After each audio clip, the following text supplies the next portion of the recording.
Glad to have you all. My name is Jon Tonge.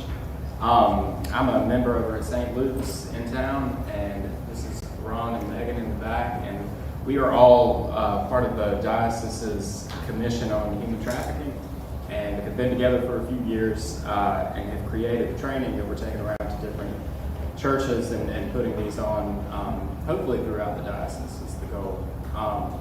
So this is one of our early attempts at that, so forgive me if I mess this up. But and also, if you have questions, just raise your hand. I'm happy to take them at any time. And so if there's something that anybody wants to talk about. And if you have questions, I would appreciate it if you raise your hand, because you don't get recorded for the video or anything if I don't bring you this mic. And I need to see that you're wanting to talk. So I appreciate that. But feel free to interrupt me anytime. So I'm happy to talk at any point. You have a mic? I do. Can you hear me? Or Yeah. Okay, great. All right, so let's get started. I don't know what everybody's awareness of human trafficking is at this point. So I think some people have a great deal and some people have almost none. And so I'm going to start at the beginning, but if this is all obvious information to you guys, just let me know and I'll jump to the more advanced level. And so these are the kind of acts that let me see if I can get them all up here. There we go. That can constitute human trafficking, right? So there's labor trafficking and there's sex trafficking. And I think people are probably more familiar with sex trafficking because it's in the news a lot more. And sex trafficking would be any kind of any commercial sexual act, selling sex by force, fraud, or coercion, or if the person is a minor. And so there's no way for somebody who's 17 or younger to be a voluntary prostitute. Like, that's not a thing anymore.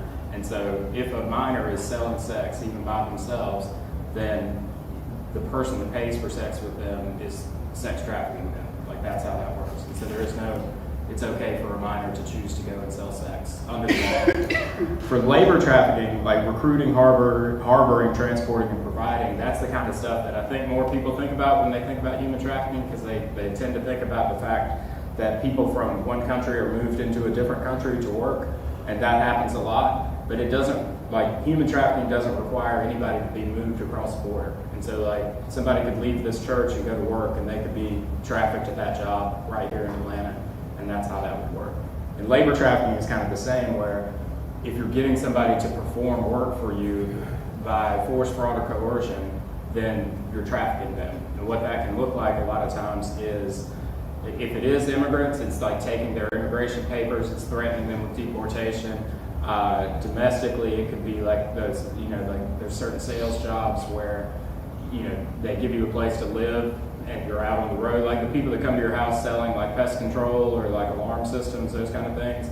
Like sometimes they owe the company money for the company letting them stay in a hotel or something, and then they're not getting paid unless they sell anything, and so they're so in debt to the company that they have to keep working until they can pay off the debt.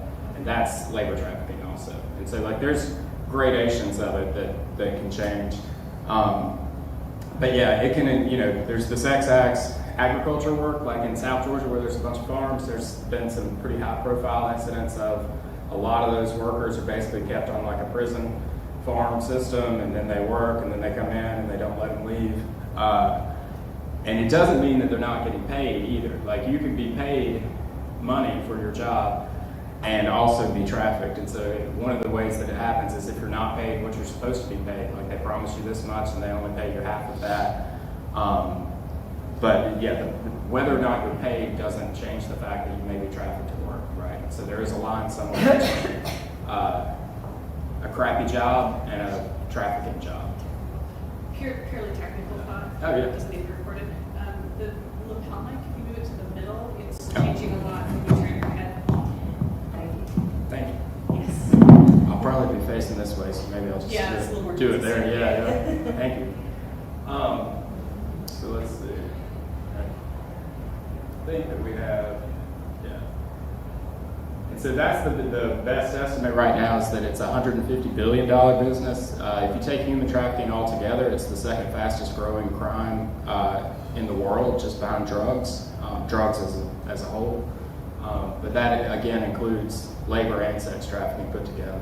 And there's more, frankly, there's way more labor trafficking than there is sex trafficking. So it's probably like 80-20 there, because a lot of labor trafficking just looks like people working. And so like some of that can just happen right out in the open, and you just don't know what the terms of that job are or how that works, you know, whereas sex trafficking is sort of by definition more illicit and has to happen behind closed doors, that kind of thing. But yeah, it's 400 to 600,000 people in America each year. And yeah, and I mean, it doesn't have to be we're running this person from one place to another. It could just be somebody that grew up here, that got a job here, and that employer is trafficking them there. Now I think we have a message from our sponsor. Let's see if I can play this. I think this is what. No, let me find the volume. Brothers and sisters and siblings, I come to you to remind you of how important our work is among those who are being sexually trafficked. Jesus said at the beginning of his ministry that he's come to set the captive free. And our work in this space, in absolutely eradicating, raising a broad and bold witness against sexual trafficking, is an extension of his work to set the captive free. And so I want to encourage you to keep up the good work, but I want to ask you also to go deeper and to go higher and to go broader. Enlist other people in saying a bold no. In this diocese, we have folks who are working actively against sexual trafficking, working with hotels, working with other kinds of partners to make sure that we say a very clear and resolute no to the abuse of people made in God's image. So I ask you to join us, and I thank you for your good work. God bless you.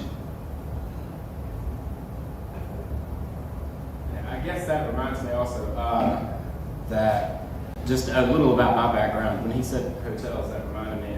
So what I do is I'm an attorney, and I represent sex trafficking victims and lawsuits against hotels. Is what I've been doing for about 5 years. And so that's kind of how I came to this work and why I'm on the commission.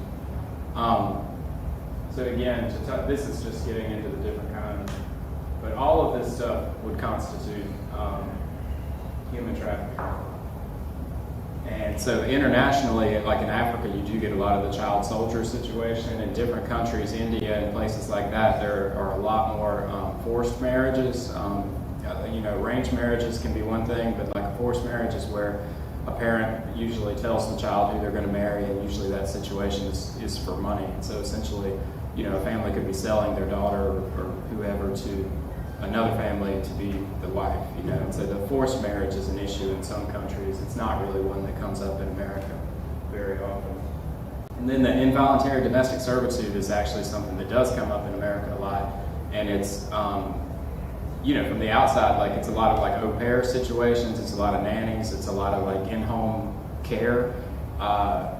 A lot of times those people may or may not have like a legal status in America. They might be illegal immigrants. And so people will use that threat of force to say, I'm going to kick you out of the country. You're only here because you work for me. You can't leave the house. From the outside, it might look like a domestic situation, but there have been really high-profile cases where very wealthy people that could absolutely afford to pay for house help choose not to. They're not paying the person. They keep them. They've been locked up in the basement. They've been beaten. They've withheld food. Like there's a lot of abuse can happen when people are like employing people inside their home, especially when they do these kind of work exchange programs where they're getting somebody that's not familiar with the country to come in. Ostensibly, I think they're supposed to go to school, and it's supposed to be a cultural exchange program, and some people take a lot of advantage of that. And then the people are over here, they don't know anybody, they may not speak the language, and that's just a ripe scenario for abuse. They don't know who to ask for help, they don't know how to speak to somebody to get help, they don't know where to go, and so that happens fairly frequently, actually. And then bonded labor it's essentially selling slaves. That's like someone purchasing a group of people to work for them and through a broker, and that doesn't really happen much in America either. It certainly has, but not these days.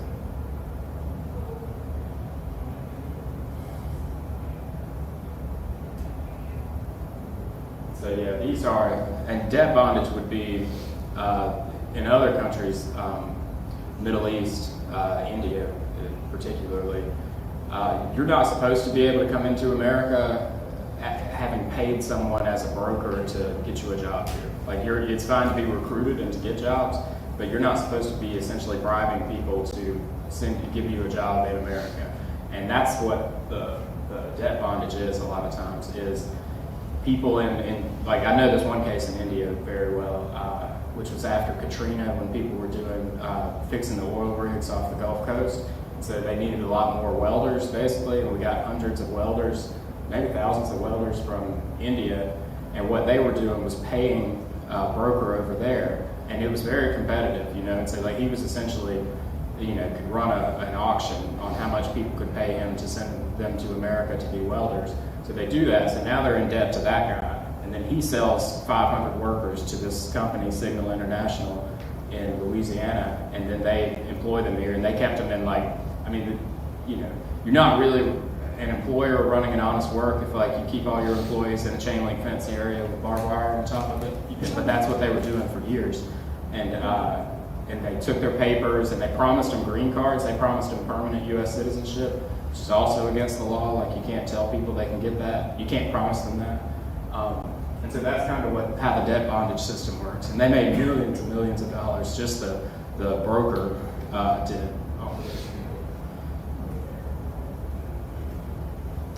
So the forced labor, that can look like all sorts of things around the world, but some areas where it's particularly bad is, and I hate to do this to you because I'm sure everybody loves some of this stuff, but the chocolate industry is very bad for this. And so like there's a lot of cases of Nestle and child farmers in Africa, who are working these farms. The seafood industry is really bad, so the fishing in kind of Southeast Asia, like the shrimp industry in Southeast Asia, is particularly notorious for kidnapping Malaysian men and putting them on a boat, and they just make them fish, and the boat never comes into the dock. And then when they get done with that person, they just throw them overboard. And so, those are like documented cases of things that happen. And so, if the supply chain's long enough and it ends in a very poor part of the world, then you should worry about where that stuff is coming from. The tires in your car, the rubber farms in Africa, I forget which one, Firestone, I think. Anyway, there have been some terrible stories like that where people are, the workers, they don't have worker protection laws in all parts of the world. And so, Firestone says they want rubber from this part of the country, and then they hire a local company to do that, and that company hires a bunch of children and makes them work and keeps them like that. So, and sometimes there's things that Americans can do about it, and sometimes there's not. And so the thing that kind of protects those situations is that you can't just sue like Rubbermaid for that or Firestone, because they work with all these little companies that are outside the country.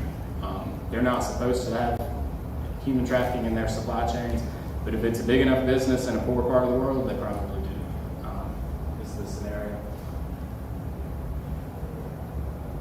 But yeah, and it could really be in any industry, but it tends to be, all of this comes down to economics a lot. It tends to be in the poor parts of the world where people are willing to work for almost nothing, or work for nothing. And so now we can talk about Georgia. There was an interesting study, this is about sex trafficking.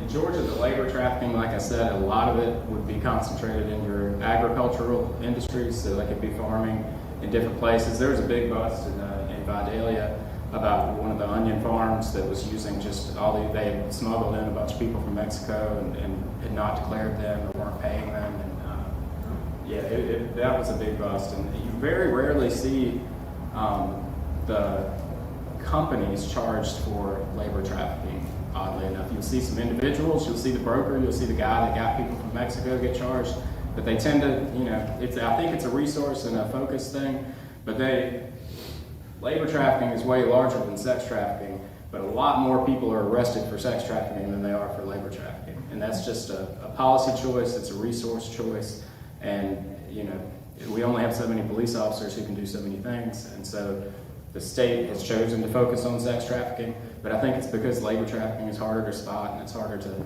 figure out, and then the punishment there is going on companies that we don't really want to punish. This was from 2014. There was a huge study, a federally funded study by the Urban Institute in Atlanta, and so they actually went around and were interviewing pimps and traffickers on the street. They were interviewing girls who were selling sex, voluntarily or not voluntarily, and so this is a really rare thing for people to study because it's hard to go find dangerous criminals and poll them about their illegal activities and then be okay with that. But that is what they did here, and the study found that the illegal sex market just in Atlanta was worth $290 million a year, and that some of the pimps, the sex traffickers, were making $33,000 a week. And that is, and so I represent a lot of girls who this has happened to, and a lot of them have told me that they would have a quota of $1,000 a day, and so that's how much they had to give to their pimp or trafficker every day, and they might charge anywhere from like $50 to $200 for a date, a sex act, and so then depending on what you're charging, you're talking about having to see 10 or more men a day just to get the money to give to the trafficker. And a lot of these traffickers will have, several victims. And so like that, you start multiplying $1,000 a day times 5 or 6, and it's a lot of money, and that's, the bottom line is that's why people do it. It's a big business and it's profitable. And from my perspective, it's profitable for a lot of businesses to let it happen, and that's why we sue the hotels, is that, in my experience, like people that work at the hotel absolutely know that that's happening, and a lot of times are involved in it, or at least are letting it happen because they make money from that too, because it fills up the hotel. I don't know what that is. Is this mic or that mic?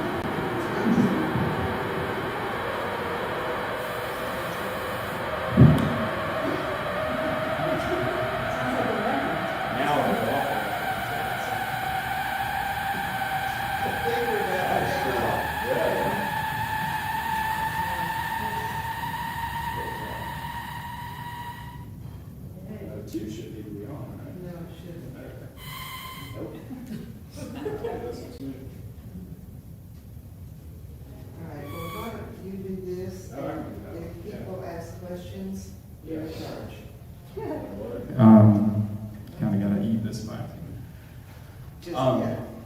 So let's see. The average age of entry for a girl or boy who gets into being sold for commercial sex is about 14 and a half. I've had clients who have been as young as 11, and I've had clients that this didn't start until they were in their 20s, and so it can happen a lot of ways. A lot of the statistics you'll see, that's why the study is so good, because it was a rigorous field study that had reportable parameters that people could see what they did. A lot of the things you'll see just on the internet generally, like I wouldn't trust hardly any numbers about sex trafficking when people say it'll be this many or that many. A lot of those are inflated, or you'll just see kind of crazy numbers and nobody can tell you where that number came from, but because they saw it on the internet, they push it around. It happens to enough people that it's a very serious problem. Like the agency in the state of Georgia that works with every minor victim, in 2019, they worked with like 795 minor victims in the state of Georgia. So that's how many they found, that's how many they rescued, that's how many they put into a home somewhere. And to me, like that's enough people to be concerned about. Like it doesn't have to be that it's happening to 10 million people every minute. Like 800 kids a year in Georgia is enough to really be concerned about, from my, in my opinion. And yeah, I mean, so that's kind of the way people refer to it as being in the life. And so that I've seen people that were trafficked, and they were trafficked for a day, and they had to see one guy at a hotel, and then the police came in and rescued him, and that's great. And then I've worked with people who this has happened to for like 8 or 9 years, and sometimes they get out. It's a lot like quitting smoking. Like they say, it'll take 5 to 7 times for people to like actually get out of the life.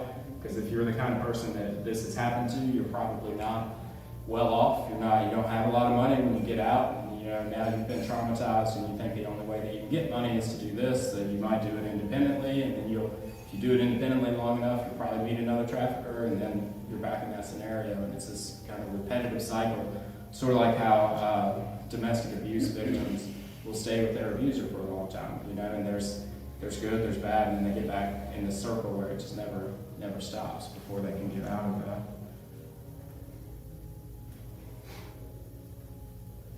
I have no idea who this is. I think there's supposed to be more pictures. Yes, there we go. This is the point, is that a trafficking victim can look like anybody. And I've met, I'm not exactly clear on where the slide ends, and I keep hitting.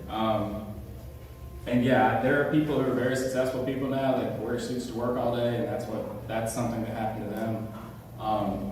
Your race doesn't matter. Like there's not really a preference for a race in that scenario. As far as work goes, people will labor traffic anybody, that's about making money. And the sex trafficking happens, it happens to more girls, but it does happen to boys, and it probably does happen slightly differently to boys, as far as the grooming and how they're manipulated into doing that. But I also think the boys' story doesn't get told as much because there's a lot of, I'll get to this in a minute, but there's a lot of nonprofit organizations in Atlanta that are working. They have homes, they have places, safe houses, they have rehabilitation centers, they have that kind of thing. All of those places are for girls. And so there's not a network of providers who are there to help boys like there are for girls. And so that story about girls gets told and amplified a lot by these organizations, which is excellent and wonderful, but there is not that for boys. And so as far as I know, the closest home for boys would be in North Carolina and then maybe Texas. And so that's it. Georgia doesn't have one. And a lot of those are not state homes, those are nonprofit homes. And so you'll see a house that has 8 beds. Am I too far away? No. You'll see a house that has 8 beds, 12 beds, 20 beds, that kind of thing. And there's maybe, right now in the state of Georgia, I think there's about 120 beds for child abuse victims and sex trafficking victims. And so that's 120 beds, and that's it. And so every facility I know has long waiting lists, they have a line, and people have to do something in between that when they're doing that. And so there's not nearly enough facilities for when we rescue victims to get them help to place them in places. And there's 0 for boys, which is terrible. Let's see.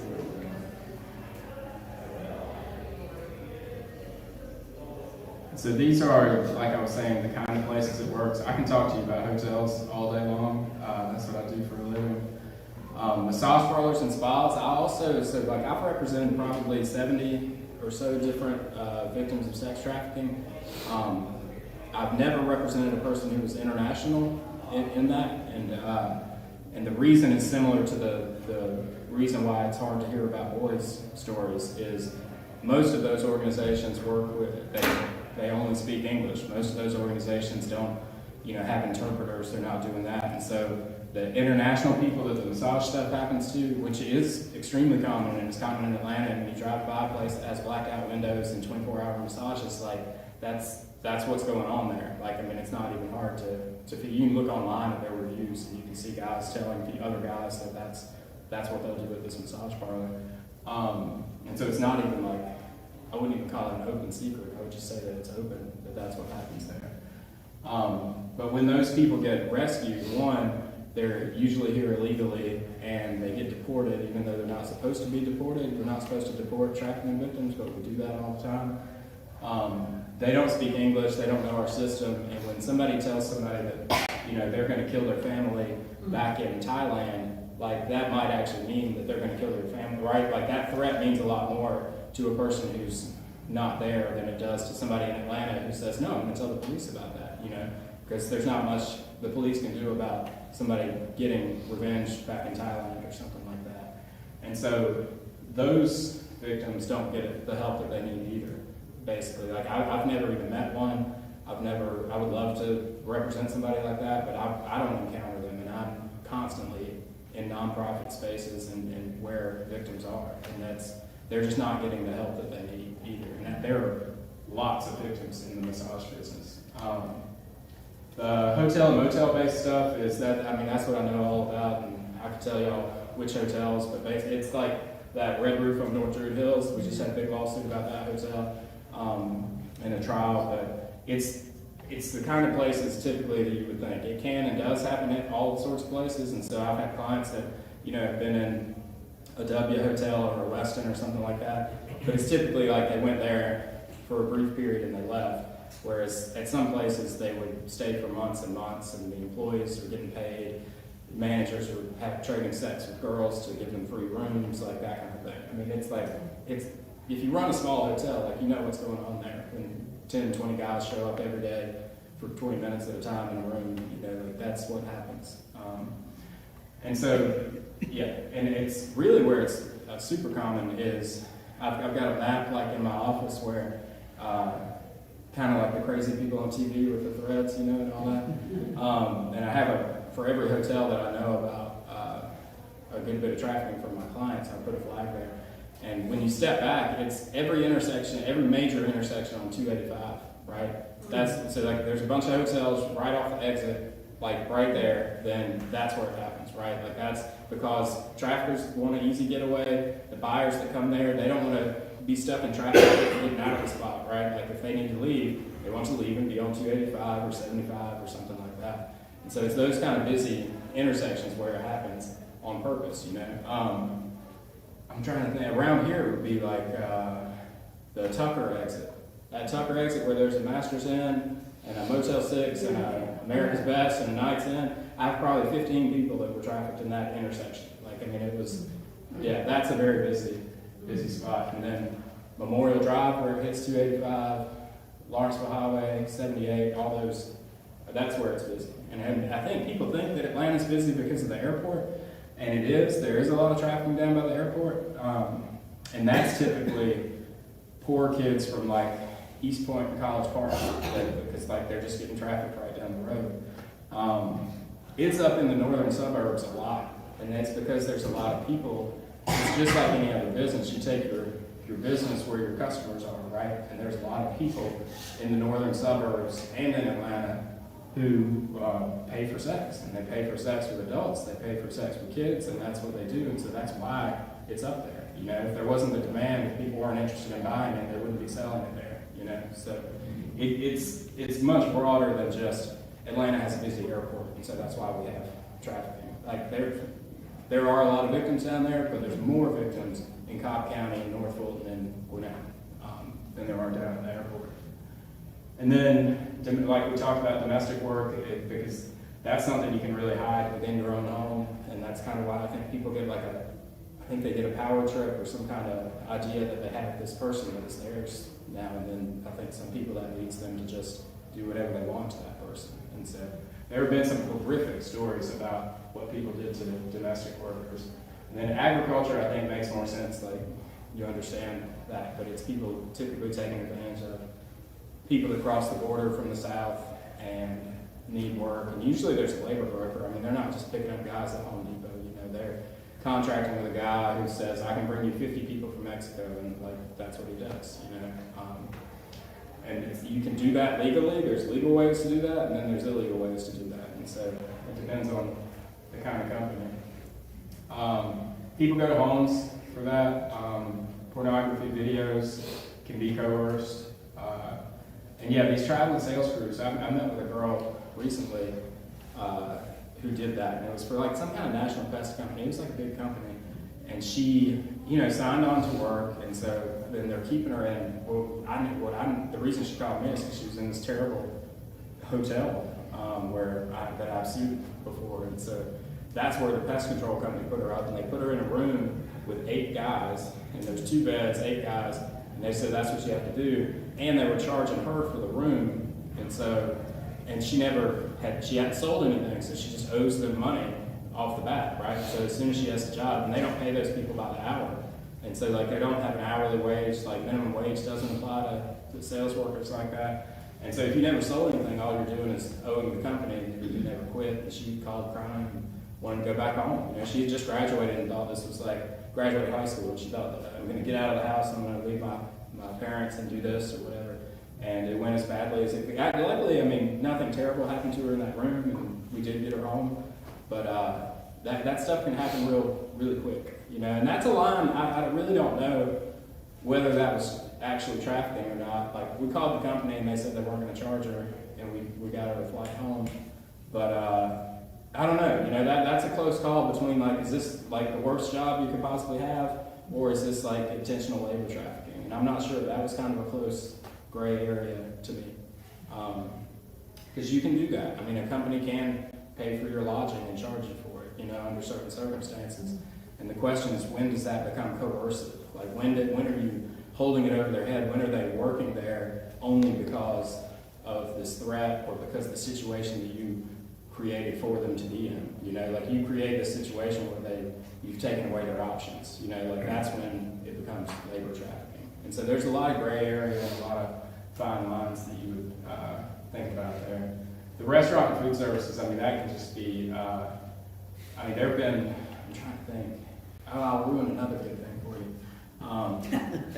Do y'all, like, Antico Pizza, like, had a labor trafficking situation, actually, like the pizza place that everybody loves, where, and I forget the details, but they were basically also hiring, like broker to hire outside, or I guess immigrant workers to come in there, and then they weren't paying them what they promised to pay them. And like, that's in the news, you can look it up, but I think it ended in a settlement, and they paid them the back money, and everybody loves Antico now. But that stuff can happen. I mean, like, you don't know what's going on in the kitchen, you don't know what promises were made, that kind of thing. So it could really affect any business, but particularly a business that's like hiring immigrant workers to do things. You know, like, you have to wonder why, like, the local pizza place needed to bring in people from another country to make pizza, you know? So those would be the kind of red flags for that situation.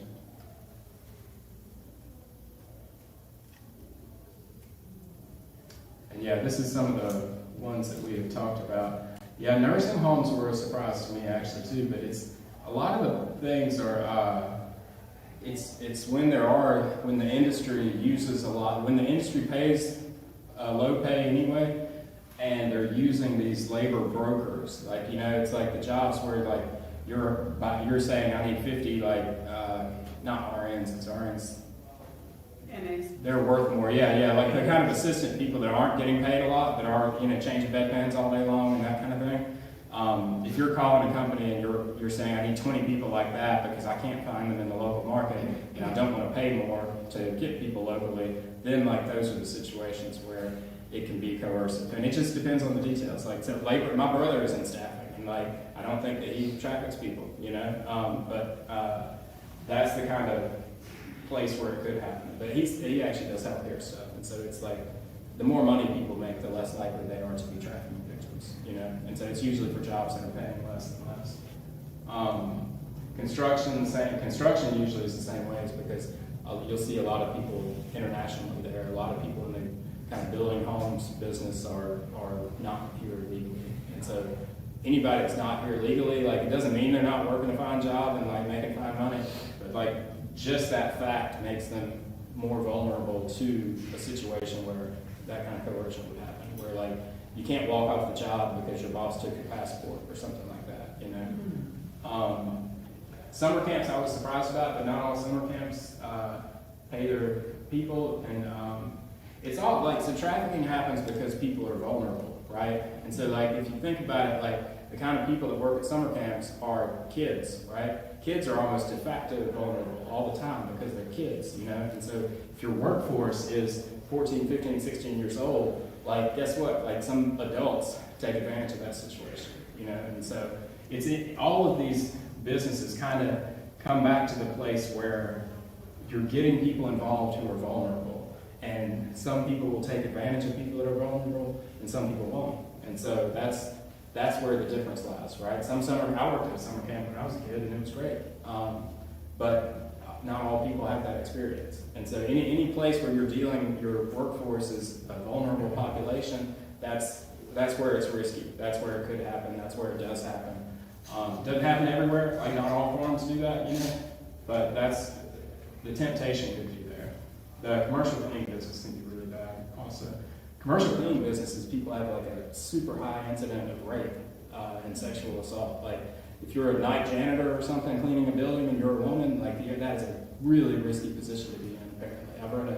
I know a reporter that wrote a book just about that, and it's because you're alone, you're a woman, and if the wrong person's working in that office building late at night, and they think I'm the only person here, and who's she gonna tell? And yeah, that's that situation.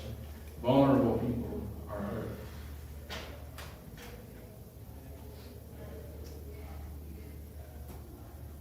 Anybody have any questions? I've been talking a lot. Yeah. But it's a kind of Just personal for the question. Zoom, yeah. Actually, a personal question. How do you get paid? Me, so I get paid just like your car wreck attorney gets paid. So I work on a contingency basis, and so basically we represent people for free, and if we win money at the end, then I get a percentage of that, and they get a percentage of that. So that's, yeah. I made that up. Nobody had ever done that before. Nobody had ever represented sex trafficking victims in Georgia before. And when I was in law school, I did some research on it and decided that's what I was going to do. And so yeah, I mean, then it took a while, and I had to meet the right people in the right law firm to kind of take a chance on something like that.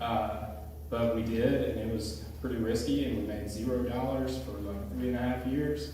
And which put the whole job was a little shaky there. But in the last 3 or 4 years, we've settled like $75 million worth of cases. And so, and I always believed that it should be a business. Like, I mean, I think it would be great. I'm not going to be on a billboard, but I think it would be awesome if there were a bunch of billboards for lawyers trying to help sex trafficking victims. And so, yeah, I mean, so that was always my thought. It's like, if that's the only way I get to do it for a job, is if I can make money for the firm, you know?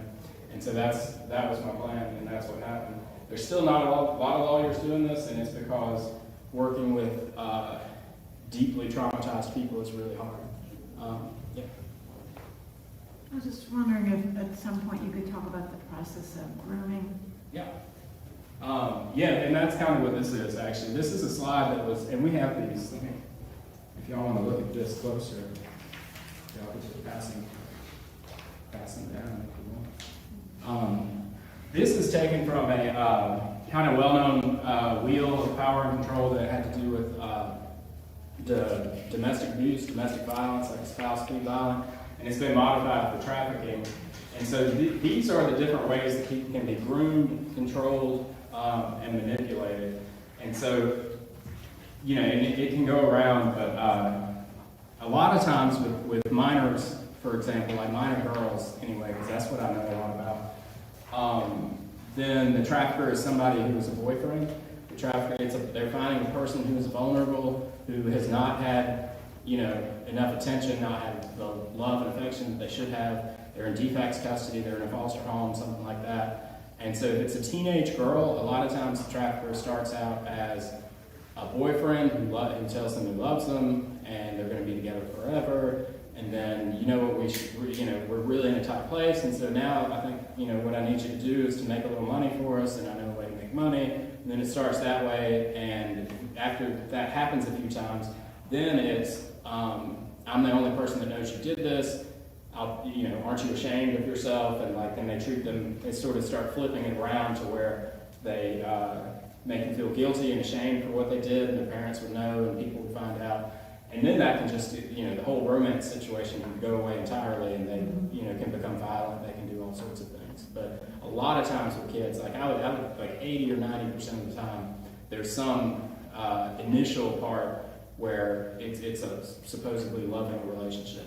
And then a lot of times we'll be in court, and you know, minor victim, they'll be prosecuting the guy, and the victim, who's like 16 or so, will not say anything bad about that guy.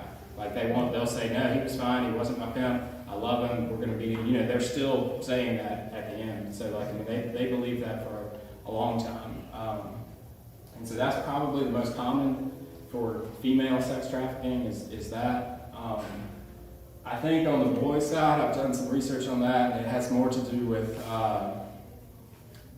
the shame and guilt manipulation. Like you actually get a boy to do it. Usually on the boys' side, it's men purchasing boys is the scenario. And so they'll kind of basically molest a boy, like either romantically or not romantically. And then a lot of just kind of the male culture, you can make a boy feel ashamed about having had that happen to them, and then in order to not tell people about that, you're going to make them do this, and that's can be how it starts a lot on the boy side. But all of these things I've heard about, it's not the case that people are chained up in a hotel room and being sold that way.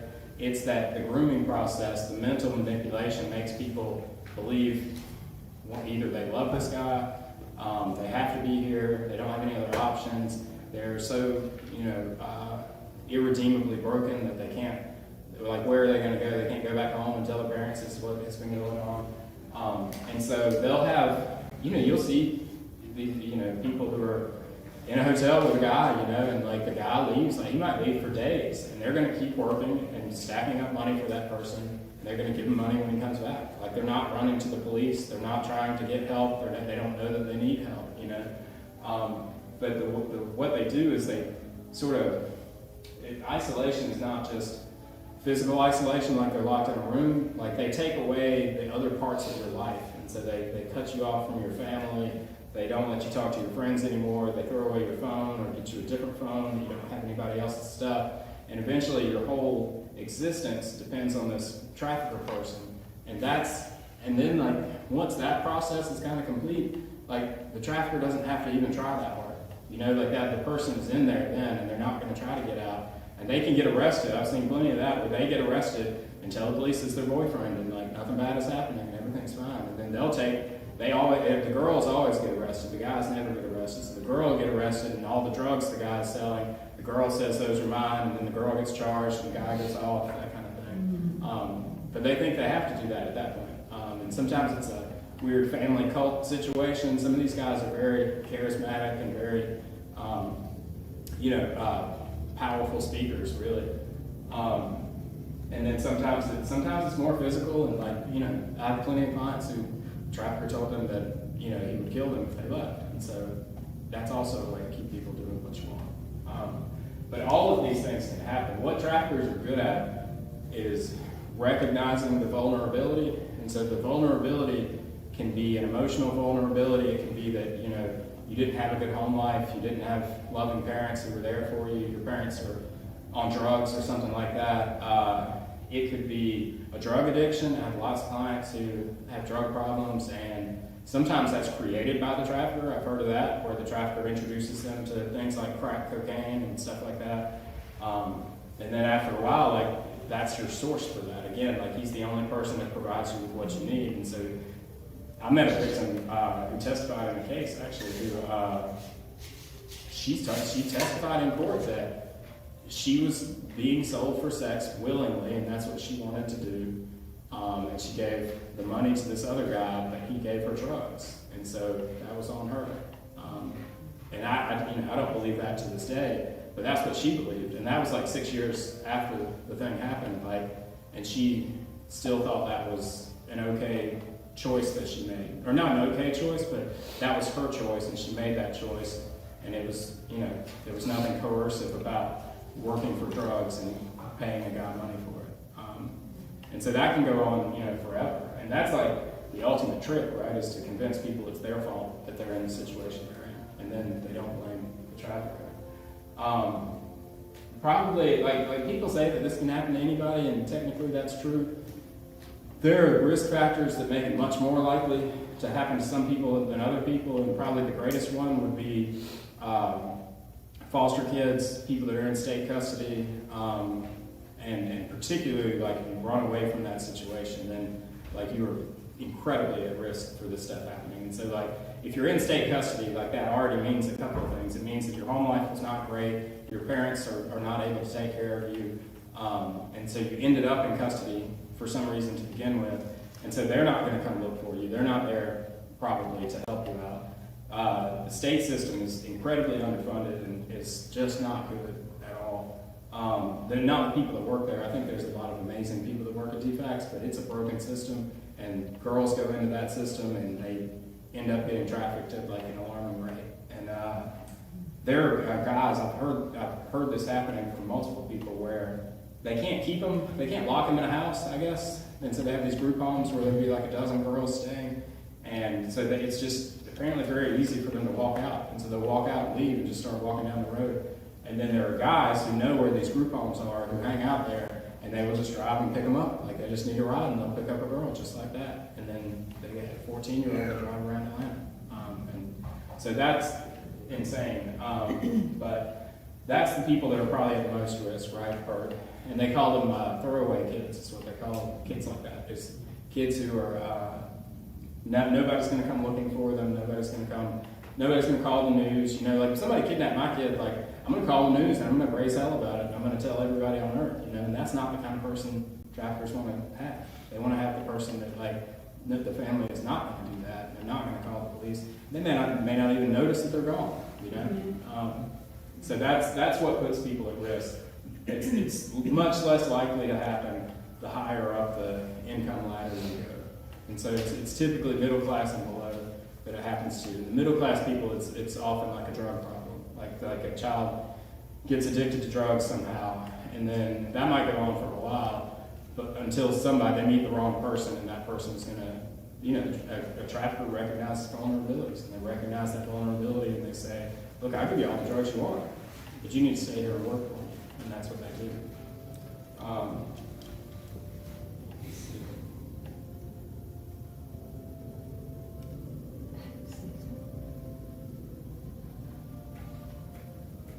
So yeah, these are some of the, to your point, some of the grooming things. Like early on, it will. Here, I'll take a question. Oh, sorry, I don't interrupt. Oh no. I was just wondering about some of these mechanisms of control, or these particularly egregious, using addiction as a tool. And even one of the things on the wheel talk about like forced termination, or these techniques that are often kind of lumped together of like, crimes of moral turpitude kind of things. And I'm curious if in the advocacy space of trying to advocate for trafficking victims, and thinking about, laws to like additional punishments for when these tools are used, if you've seen that being co-opted by other interests, trying to, using trafficking victims, like, we're trying to help trafficking victims, but really kind of advancing other interests that are making illegal, like addiction or reproductive autonomy, that kind of thing. Does that make sense? I think so. Yeah, you can tell me if I'm not answering that at all. Everybody always wants to talk to my clients. Like they're always like, I'm like a sex trafficking victim. Can you get me one to talk to? Like a lot of media and people like that, and I just don't do that. And so I don't know that there's people using them. The only scenario where I really see it, like I haven't seen it come up. I haven't seen anything like a reproductive rights situation or anything like that. I have heard plenty of survivors speak mainly to groups like that. Like say it would be like at a fundraiser for a nonprofit that works in that space or something, and I'll see survivors speak to that context, and I've seen a lot of them speak in the addiction context where they're doing that. I haven't really seen a lot of what I would think of as further exploitation, Like on some level, I guess there's that, like if a trafficking victim was speaking at a nonprofit that had helped them and then they're at a fundraiser or something. But I know a lot of I have had a lot of clients who have done that for the group that they kind of went through, right? And they like attribute that group to basically saving their lives a lot of times.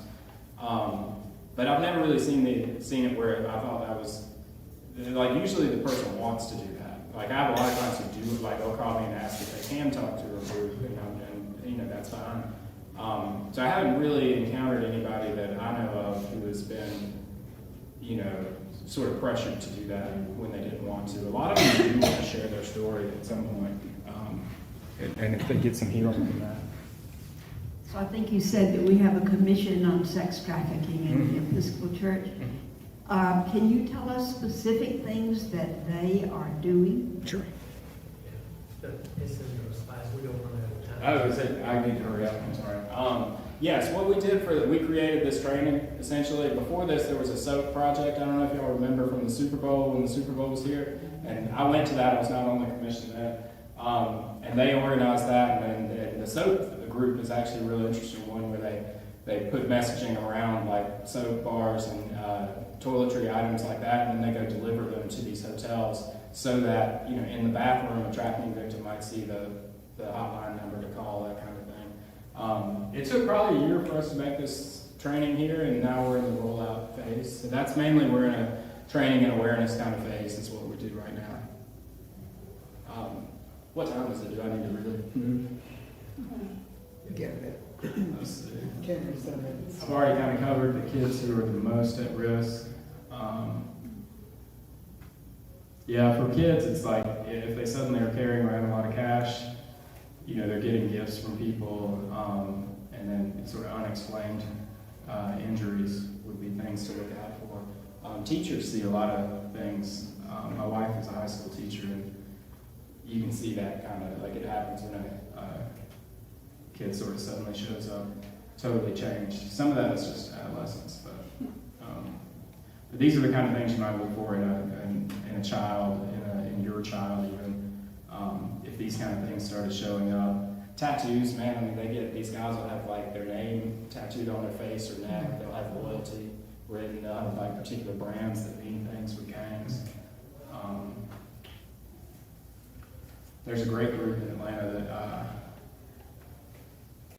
that removes those tattoos and covers them up.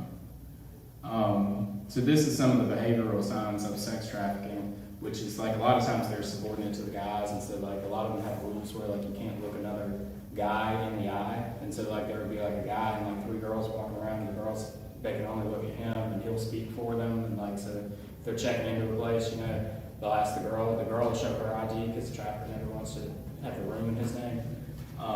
And then, you know, they'll ask the girl a question and the guy speaks for the girl, you know, and the money comes from the guy and that kind of thing.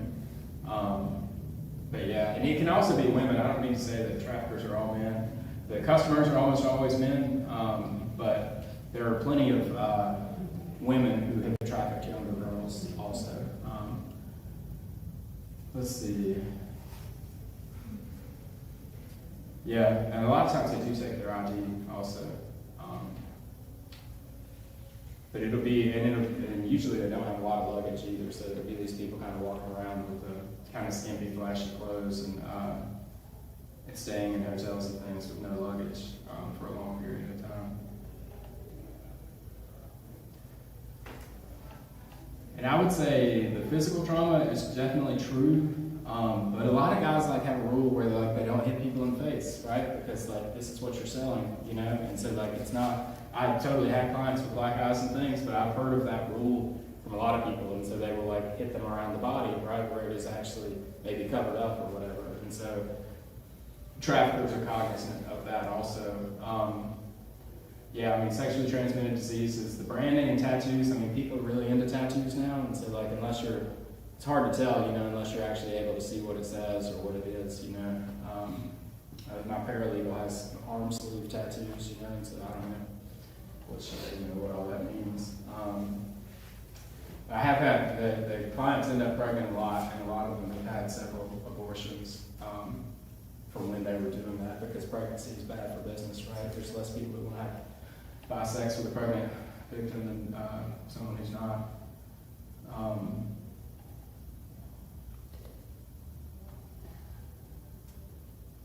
Yeah, this is from, I think this stuff has been kind of studied.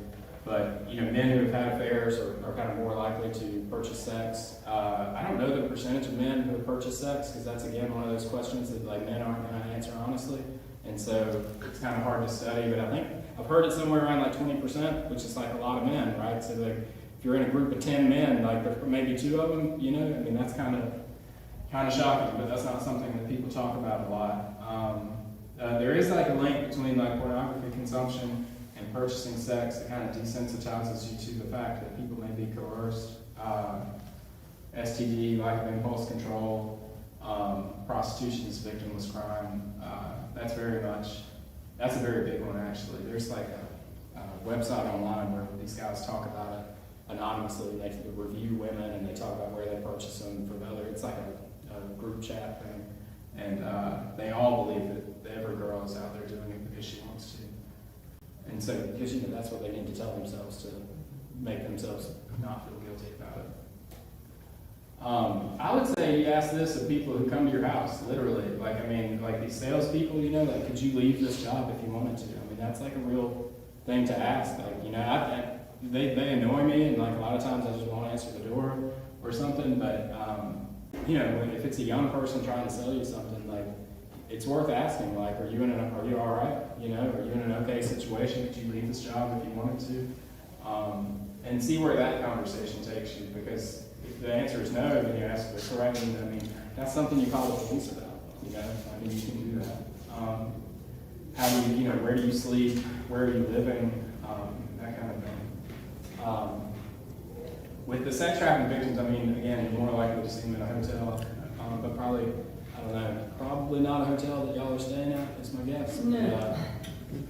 But maybe, I don't want to assume anything.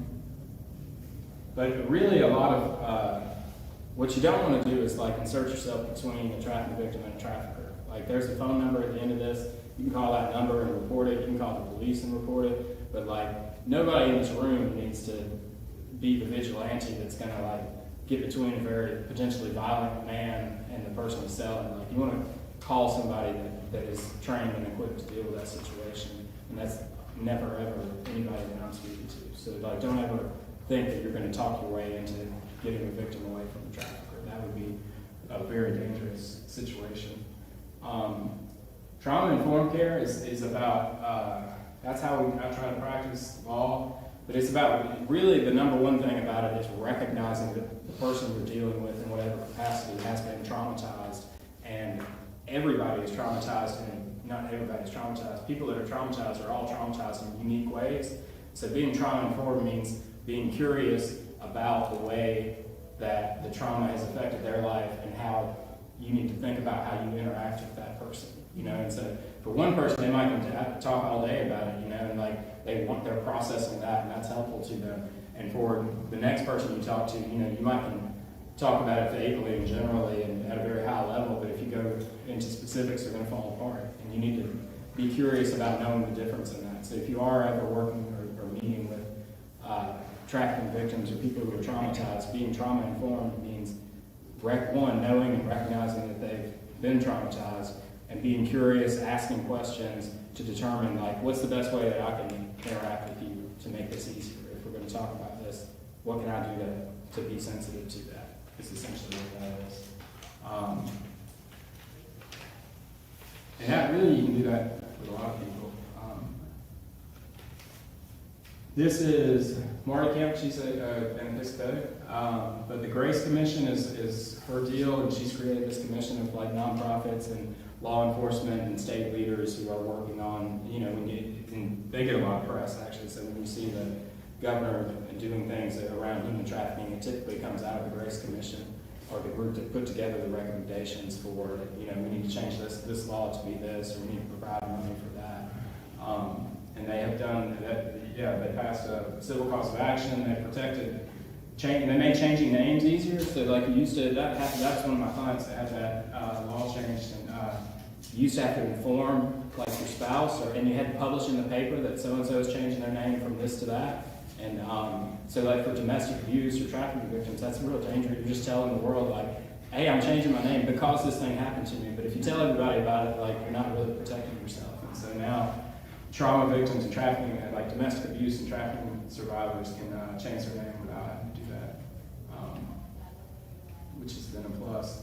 And also, it used to be that you could get charged with prostitution if you were a 16-year-old, and now you can't in Georgia. Like, that just changed a couple of years ago. These are a lot of the groups that are doing work in Atlanta who are fantastic. Street Grace, Out of Darkness, Wellspring, they all have residential houses. Covenant House has residential. Beloved Atlanta has a residential place. And some of these are more rescue organizations, and they'll have safe houses. A lot of them try to provide counseling and some job training to trauma victims. I would say a big thing that trafficking victims need are jobs, and it's hard for them to keep jobs. And so you could meet with one of these organizations if you were in a position to hire people, but again, you would need to know that like I'm hiring a deeply traumatized person who may have good days and bad days, and so like they lose jobs a lot because they haven't gotten the counseling or care that they need, and so they get in situations that are stressful and they can react very badly. And some people have anger issues and they'll lash out and they'll be fine for a while, and some people can't be alone with men. And so I had one client who was, working in a restaurant. It turned out that everybody in the kitchen was a guy except for her, and like that was a terrible situation for her. And so there was, somebody touched her and she reacted pretty badly. But so if you do work or hire trafficking victims, that's what trauma informed would mean, is that you know that going in, and you know that like if this person has a bad day, if what I'm doing is trying to help trafficking victims, maybe I should let that slide, or we'll try to get them help instead of firing them. And then these are some resources. I would say, like, I have these numbers in my phone, but like I would put probably the national hotline number in my phone, and that would be the thing that you could do, right? So if you ever saw a situation, you had somebody at your house that you think is in a bad situation, like you can call and report it to them, and they will coordinate with local law enforcement, that kind of thing. Or you just call the police, you can always dial 911. But again, I would not directly try to, there are groups in Atlanta that do that, but like that's dangerous stuff. And so like I would not just try to grab somebody and put them in your car and rescue them that way. Although I've heard people doing that. These are the members of the commission, and that is Megan right there, and that's Ron back there. So I think that's it. Where am I close on? Oh, I am close. Yeah. A couple of minutes? Anybody? I just wondered if any of the victims end up in jail. Oh, yeah. Yeah, all the time. For different things. Usually if there's like a trafficking investigation, they realize they're victims, they know, but they end up in jail for all sorts of things. They take charges for guys, usually when it's happening. And so they'll have some serious drug charge and will be in jail for a year. And then the guy will be the one that meets them in the jail when they get out, that kind of thing. They get charged all the time, and they don't always tell police that they're trafficking victims. They don't tell them that's what's happening because they've been told by a guy, like, I'm your boyfriend, this is what, if you interact with the police, this is what you tell them. But I've had several that got arrested for something and were in for a while, and then that was how they got out. That was like the break from it that they needed, and when they got out of jail or prison at that time, they were able to get out. They never went back. And so I don't think anybody getting arrested and being in jail is a good thing, but sometimes that's the event in your life that does get you out. I think they charge fewer and fewer victims now. They used to do it a lot more. They would charge the girls for prostitution, but I think they're looking for victims more than they used to. But definitely, all of my clients have extensive criminal records from when they were trafficked. Anybody else?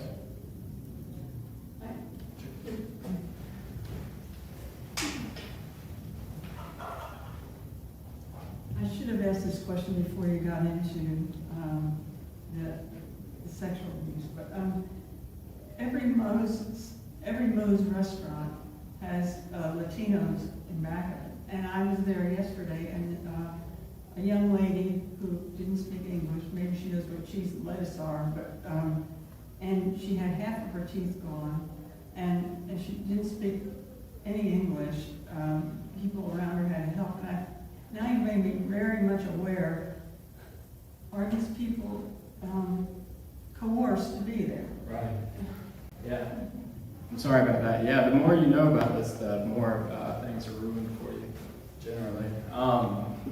And I have no idea, about that. And like some people just don't have their teeth, right? Like, I mean, that may not be, a recent event or anything. Like I could see that going the other way too. Like I could see that person having, developmental problems or something, and those hiring them anyway, But sure, I mean, if you get a weird feeling, ask a question. Like, I mean, that's And that's the response, right? Is if it seems like it may not be right to you, it may not be right, you know, and there's no harm in asking. We'll need to stop, John, but. Thank you guys so much. I was glad. Thank you.